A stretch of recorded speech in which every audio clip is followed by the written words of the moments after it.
শিরোপার দৌড়ে নেই কোনো ক্লাবই, তারপরেও ম্যানচেস্টার ইউনাইটেড লিভারপুল দ্বৈরথ ক্লাব ফুটবলের অন্যতম আকর্ষণীয় ম্যাচ, যার জন্য অপেক্ষায় থাকেন কোটি সমর্থক।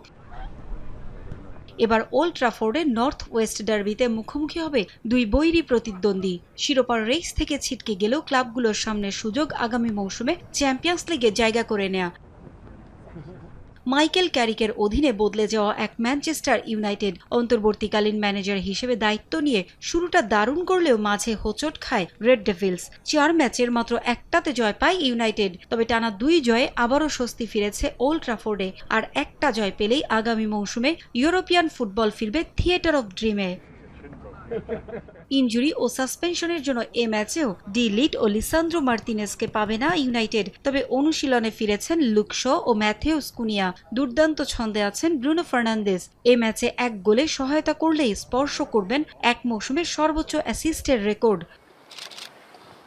অন্যদিকে হতাশা ভুলে ঘুরে দাঁড়িয়েছে লিভারপুল। ইপিএল এর সবশেষ 3 ম্যাচেই জয় পেয়েছে আর্নে স্লটের দল। গেলবার চ্যাম্পিয়ন হওয়া দলটার এবার লড়াই শীর্ষ 4-এ জায়গা করে নেয়ার। অলরেডদের ঘাড়েই নিঃশ্বাস ফেলছে অ্যাস্টন ভিলা। ওল্ড ট্রাফোর্ডে হারলে কঠিন হবে সেরা 4-এ থাকা।